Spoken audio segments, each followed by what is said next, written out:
Hello there, fellow American. I see you might have heard of this anime. And you might even be a little bit curious about what all these SoundCloud rappers are talking about these days. But I also understand that it is in fact anime. And I will be the first to admit that things can get a little weird and horny. So very horny. And that might put some people off at first. But let me tell you, my fellow American, you have to excuse them for this, because this is our fault, alright? Let's be honest. This is what you get when you drop 2 nuclear bombs on a people. Big titty anime girls and people Naruto running into Area 51. We reap what we sow, America. So that begs the question, how did this niche genre of Asian cartoons get so goddamn popular over the past decade? Well, if you ask most cultured anime fans, they would probably say that it is the plot. The plot, the unique perspective that you just don't get in Western storytelling. And honestly, aren't you sick and tired of all the same cookie cutter bullshit Hollywood keeps churning out or remaking? I think half the reason why Squid Game was such a big hit was it was basically Hunger Games with Korean seasoning. And simply, before the internet, it was impossible to get full access to anime series outside of Japan without paying a kidney to import VHSs. You remember these things? You probably don't. Fuck you, you're young, I get it. But now, every major streaming service on the planet has anime on it. So really, if you think about it, as an American, this is the first time in human history that you could watch all the best anime ever created with the push of a button. Why not step foot into an entirely new dimension of stories and adventures? Why not sample a bit of culture from the comfort of your own goddamn bed? But that begs the next question, where would you even start an entire genre? Anime spans a mammoth selection of series and movies. It's easy to be paralyzed by the amount of choice. Well, my friend, you are in luck, for I shall be your anime guide. A little backstory on me, I am a grizzled veteran anime weeb who's been watching anime since the days of when you wanted to watch Evangelion. Instead of Netflix, you had to go and manually download each episode off a Kazaa Lite. And half the time, the subtitles were either in Spanish or the file was mislabeled, and instead you got hardcore gay porn. And I mean hard. I've seen things you people wouldn't believe. And through the decades of wasting most of my life watching entirely too much anime, I can help you cut through the bullshit, give you the series that if you're just getting started will fit more of an American palate, and hopefully open a door to a completely new world of stories and adventures. Welcome to a Clueless American's Guide to Anime. Now, quick history lesson about anime in America. Back in the day, I would have never, in my wildest high school dreams, ever fathomed wearing a Dragon Ball t-shirt outside. If that happened in San Francisco when I was growing up, I would either get beaten up, or even worse, the local high school girls would call me a faggot while I passed by. Yes, San Francisco actually had some flavor in the early 2000s. But fast forward to present day, and now half of goddamn Hot Topic is fucking anime merch. Netflix, Hulu, hell, even Disney Plus all feature high-profile anime projects. What the fuck happened? How did anime all of a sudden become cool in America? Well, how does pretty much anything in America become cool? Yeah. Black people made it cool, and corporations ride that wave to make money. It's the circle of hype, as I call it. And when people like Lil Uzi Vert and XXXTentacion are referencing Naruto and using anime-inspired artwork, it was only a matter of time before it became popular with the young people of America. And as a member of the Asian delegation, we would like to thank the black community for their cosign on anime. So to all my black weebs out there, Wu-Tang. Now these are all jokes, obviously, but regardless, my point is anime has gone full mainstream. And lucky for you, it's fucking dope. It's always been fucking dope. But much like the Premier League, Americans didn't really have access to the good stuff until the internet came around. So let's hop into it. Where the hell do you start? And you've probably heard of the Dragon Balls and the Narutos, and a noob like you might be tempted to start there. But that would be a trap. Do not, I repeat, if you've never watched Naruto or Dragon Ball, horrible choice to start. And the reason is there's an estimated 200 million episodes of Naruto and Dragon Ball combined. Scholars debate the true number to this day. And listen, I'm gonna get flamed in the comments, but anime fan, if you could just remove your nostalgia glasses for just a second. Be honest, Dragon Ball and Naruto are not exactly masterpieces all the way through, okay? They're two beloved franchises with amazing story arcs, but at their core, they are just fun, weekly popcorn entertainment. But what that means is they're also chocked full of filler episodes, pointless plot points that go nowhere, and just some good old-fashioned dog shit writing here and there. And as a noob to anime, these series are simply not worth the time investing to catch up. Are you really gonna watch 1,000 episodes of Naruto just to have some punk 16-year-old nerd tell you that you spelled Chidori wrong? It's not worth it, bro. And listen, if you want to throw yourself at a long series, it's One Piece. It's actually fucking dope. But at this point, for all the long-running series, you kind of had to be there. And I'm trying not to say this in like a pretentious gatekeeper, like, oh, you had to be there. No, I just want to save you time. And as a noob starting out, let's just keep it short and sweet. Just keep it casual, no commitment. And after you dip your toe in the water, you can always come back and start chipping away at these classics. But for this video, it's all about giving you that first taste, the crack model. But there lies my second problem. America is diverse and wide. Our taste in entertainment highly varies. And taste is obviously subjective. It would literally be impossible for me to recommend the same anime for all Americans. But instead, I thought it would be more fun if I pick shows that are geared towards specific types of Americans. And depending on what kind of American you are, you can kind of pick and choose what interests you. So for all my bro-Americans, my himbos, I got you some badass strong boys punching and yelling. For all the emo edgelords, I got a couple for y'all. And for horny Americans, I know there are a lot of you, honestly, pick anything in anime. It's all horny. And to save it for last, I'm gonna have a show for what my guess is the most universal, relatable American archetype in 2021. For all the depressed Americans, I actually have the best show for you guys. I'm not kidding. And yes, of course, as always, I'll have some sleepers at the end for all my weirdos in the back. So without further ado, let's begin. But starting off, for about 80% of Americans, the easy choice to recommend is a Studio Ghibli film. They're all available on HBO Max, and among them, Spirited Away is probably something that you could watch either boy or girl, doesn't matter what age you are. It's a Disney film, but with Japanese flavor. For American Palace, this would be the California roll of anime. And they're incredible. They're created by a master of his craft. Hayao Miyazaki is regarded as a living Walt Disney in Japan. And since a lot of the shit is licensed by Disney, the dubs and the subs are both equally great. Now, I'm not going to get into the sub and dub debate here, but ultimately, don't listen to anybody else. It's your preference. Especially as a noob, if you find subtitles hard to get through, then listen to it with the dub. I think a barometer is, if you can make it through Squid Games on the subtitles, then you're probably a subs guy. But if you had to put on the dub, then just go with dubs with anime. And all the series that I'm going to recommend have at least a Squid Game level of dubbing. And who knows, maybe you grow to like subtitles, but starting out, just do whatever is comfortable for you. And once you've gotten that first taste, maybe move on to a series. But the first general rule of thumb that I'm going to give you guys is, if any of these series catch your eye, go ahead and give it 3 episodes. 3 episodes is roughly the mark where you're going to have a feel for the series. Do you like the characters? Is there a hook? If you're not feeling it after 3 episodes, move on. No shame. And on that note, let's go ahead and address the majority of my audience. And according to my YouTube analytics, the #1 demographic for me are dudes from 12 to 25. And for young boys, there's a whole entire genre in anime for you. It's called shonen, which translates to a young boy who screams really loud and saves the world with the power of friendship. Chances are the majority of shows that you've heard about are shonen. Naruto, Dragon Ball, One Piece. What do all 3 of these have in common? They have a young boy who screams and saves the world with the power of friendship. You know, like America keeps remaking Star Wars over and over again? This is Japan's version. And you know what? I'm a sucker for it. I had Naruto growing up, the generation before me had Dragon Ball. But as I said for those 2 series, they're entirely too long. But lucky for you, Mr. Noob, there are 3 new series that are way more manageable that you could hop onto their bandwagon right now. I'm talking about My Hero Academia, Demon Slayer, and Jujutsu Kaisen. And honestly, is that, yeah, they're all kind of the same story, but we don't care.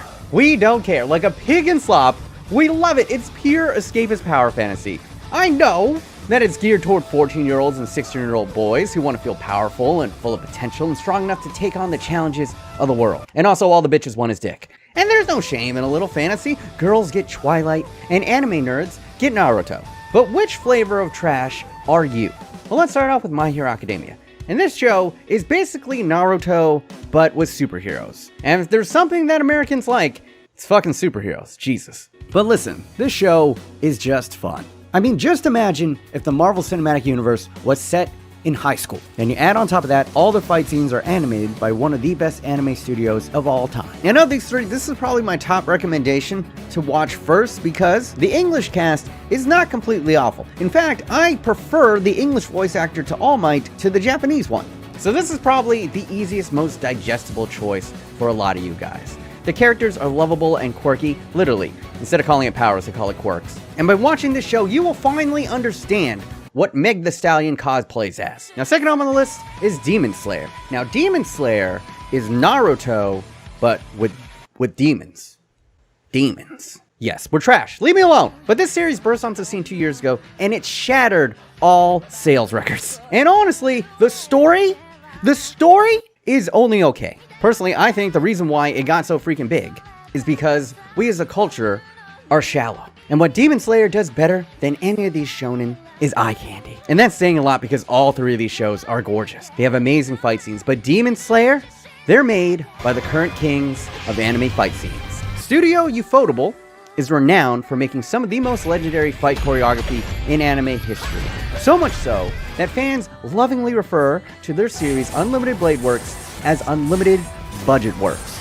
And they did not skip on style when it came to Demon Slayer, lending a Japanese watercolor aesthetic to every attack that just looks so fucking cool. If you love badass sword fights and you have a little sister complex, then this is the shonen trash for you. And then there's the newest kid on the block that just came out this year. Of course, I'm talking about Jujutsu Kaisen. Now this series is a little bit different because the unique conceit in this show is that the evil villain is actually trapped inside the main character's body. So that's literally Naruto. That's the plot to Naruto, god damn it. But what saves it is it has this like super dope teacher character, and he's really funny and aloof, but when he reveals his secret eye powers, that's also Naruto. That's also exactly like fucking Naruto. Well, I guess if it ain't broke, don't fix it, right? Every story that's ever been told has already been told. It's just all about the execution. And this show hits all the marks. The animation in the fights are sexy as fuck, the characters are unique and fun, and I was a little bit skeptical on this series at first, until the ultimate bro of anime shows up. Let me introduce you to the most bro in all of bro shonen. A man so bro that we should all strive to be this bro. Meet Todo. A man who only cares about two things: getting stronger and tall women with big asses. And if you love these two things too, then you would instantly become besto friendos with Todo. He's the best part of the show. He steals every scene he's in. Unfortunately, he only shows up till about halfway into the series. But for a noob like you, any one of these three series, you'll enjoy. Okay, so quick note here. Another thing you need to learn about anime is that it's seasonal. And it is exactly how it sounds. Every fall, every summer, every spring, every winter, there's a new season of anime. And as a noob, you're never going to catch up to nerds like me who've been watching anime since forever. So your best course of action isn't trying to catch up on these big series. If I were you, what I'd be trying to do is get ahead of the next big series that's about to blow up. And psst, come here. I'm gonna let you little virgins in on a little secret. Get into fucking Chainsaw Man right now, before the hype busts its nut. You might not know this show yet. This is the show that has inspired a million hot cosplay girls to dress up as this character on Twitter and have thousands of simps woof at her. The manga, aka the comic that it's based off of, is finished and it's fantastic. I haven't had more fun with a story in manga in decades. And the studio who's doing the anime adaptation is the same people who did Jujutsu Kaisen. As long as they don't completely butcher it, this is probably going to be the next monster hit in anime. Because simply, it's better. It's better than My Hero. It's better than Jujutsu Kaisen. It's better than Demon Slayer. I said it.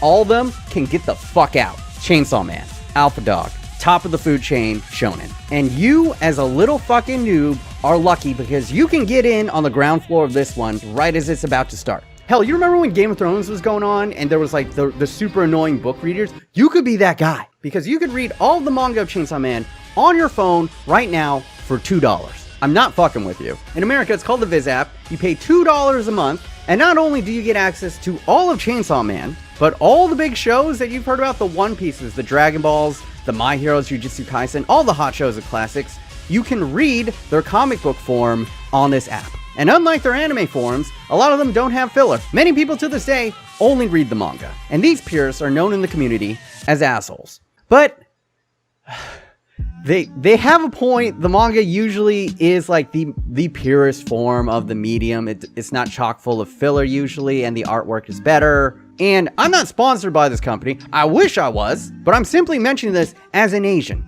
I love value for money.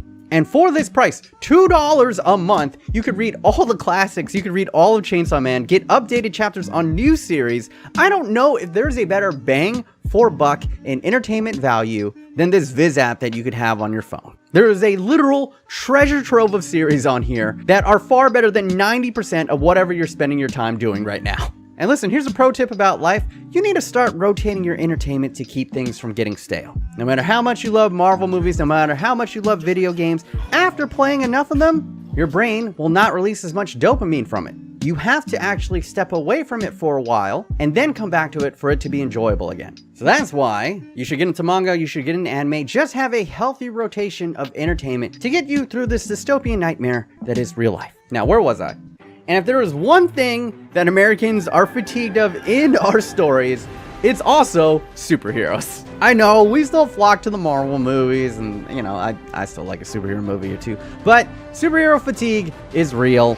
And for the next series that I'm going to recommend, whether you hate fucking superheroes or you still love them, I think I can recommend One Punch Man to all y'all. Honestly, this could be shown to anyone. It's a humorous subversion of all the superhero tropes you've grown to love/hate. Its plot revolves around a man who trains so hard that he loses all of his hair. But in return, he has become so powerful that he can defeat any enemy in one punch. And you might say, well, that's lame. Where's the conflict when he could just show up and one punch anyone? And to that, I say, yes, it's stupid. So stupid, it's genius. Its source material was this shitty internet manga. Just look at the artwork. But the comedy was so good, so spot on and beloved, that it would eventually turn into this. Yeah. This is a comedy anime. The animation in here has no business being this good. And this is all window dressing because the animation is not the main appeal of the show. It's the comedy. It's genuinely hilarious. And don't even take my word for it. Bill Burr, arguably the second best stand-up comic alive today. He watched it and he absolutely loved it. And if that old ginger-headed boomer from Boston finds it funny, I feel like that's proof enough that I could recommend it to any American, even if this is your first anime. But, huge note here, only watch season 1 because season 2 got fucked up. It's a long story about budgets and different studios. Just watch season 1. But what if you're more into the psychological thrillers? It seems like a lot of you guys enjoy the shenanigans and mind games of Squid Game. So it got me to thinking, what anime is kind of that same flavor? Then let me introduce you to Death Note. Yeah, you've probably seen this notebook on the news for like the dumbest reasons. But the premise of the show is this notebook is special in the fact that anyone whose name is written in the book will die. Hence, Death Note. Now what happens when this book falls into the hands of a hyper-intelligent 16-year-old edgelord who thinks he can fix all the world's problems? And yeah, that's all the premise that I need to pitch to you. Now, don't expect the fucking Shining here, but I think it's on par, if not better than Squid Game. It's like incredibly hard to explain, but my pitch is there's a scene in here that makes eating a potato chip riveting. That I don't think there would be any genre that could pull this off except an anime. And I also love this anime because it's giving me this meme.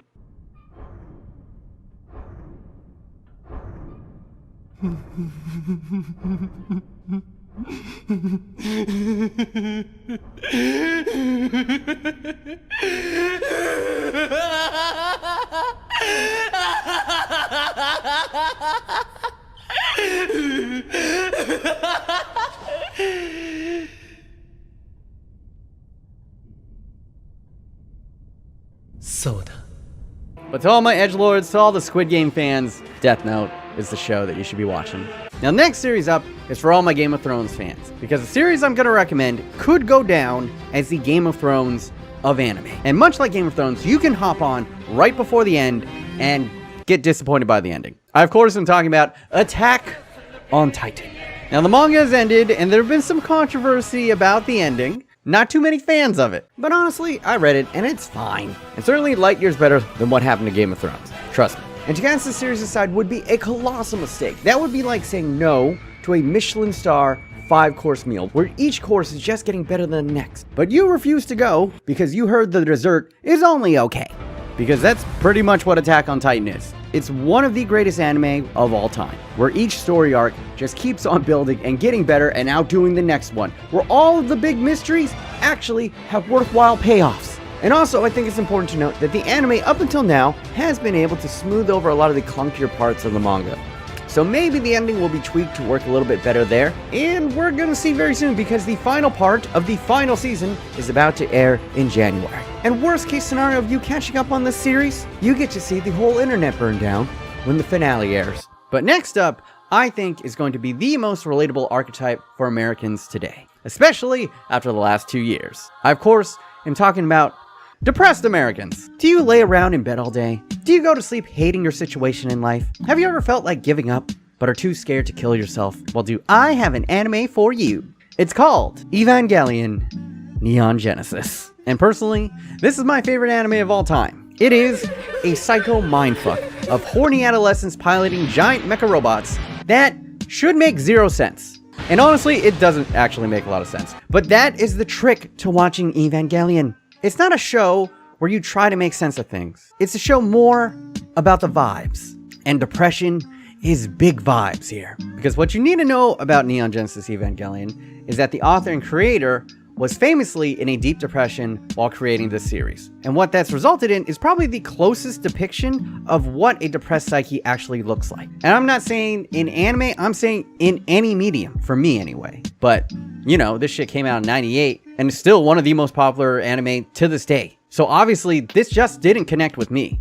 It's connected with millions of people around the world. But for you, as a new depressed American, there has never been a better time to get into the series because all the original series of movies are now on Netflix, and then there's these remake movies that have just finished up and are all available on Amazon Prime. Yeah, this series that started in 1998 finally ended last month, and it's actually digestible. And honestly, it ends on a near perfect note for the series and its themes. It's not going to be for everyone, but I think for people who are going through it, especially young Americans, you could find something here. I don't know if it'll make you feel better, but it'll make you feel understood. You'll feel less alone. And I think there's value in that.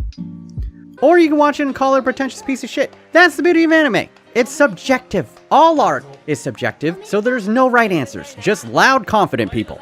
Like me. And alright, let's go ahead and drop it. A couple of sleepers for the weirdos in the back. Listen, if you want people in the anime community to think that you're cool and you have a personality, just get into JoJo's Bizarre Adventure. And honestly, that's the only reason I could find for you to get into this boring Monster of the Week show. I am gonna get destroyed in the comment section for this. Okay, let me say some good things about JoJo first. The character designs are arguably the greatest in anime history. They had a collab with Gucci, for God's sakes. And I also admit that some of the fight scenes are insane. But in between all the boss fights, there's next to no character development in this show. It's just a bunch of himbo action figures moving from set piece to set piece. But for whatever reason, the internet decided to crown this show the holy grail of anime hipsters. And it's like a pretty person with no personality, okay? In between the action, I'm fucking bored to tears. So what I'm trying to say is, if you like Wes Anderson films, you should definitely give this a go. I think the first couple seasons are on Netflix, and honestly, you could skip season 1. Season 2 is more tolerable, in my opinion. And JoJo fans, I'm just fucking with you, okay? You can enjoy whatever you want. I don't give a shit. I don't read the comments. Now, next up, to every American who's ever been part of a sports team, and I mean really competed, not just, you know, I was just on there and was on the bench. To those types, I have a show that might surprise you on the premise. I'm talking about Haiku.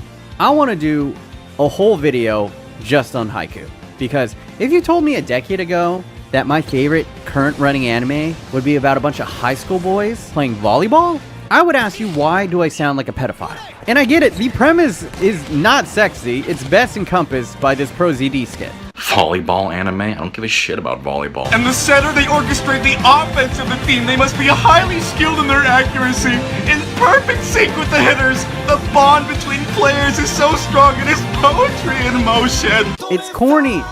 This show is corny. It's cheesy, but it's good. It's the classic sports story of an unlikely underdog who, through hard work and the power of friendship, embarks on a journey to conquer all of high school Japanese volleyball. And I don't know how to say this and not be completely embarrassed, but I have cried more and felt more hype watching this stupid fucking show about volleyball than I've ever have in the entirety of all of Dragon Ball. I fucking said it. And it doesn't matter if you know nothing about volleyball. I knew next to nothing getting into this. And much like Evangelion, it's just about the vibe, the emotions of being on a team, wanting to win at all costs, the bitter taste of defeat, the satisfaction of victory, the countless hours of practice. This series encapsulates it so perfectly that I can't help but feel something in my cold, dark heart. To all my sports players out there, this show will resonate with you. Give it a shot. I know it's a hard sell, but it's fucking worth it.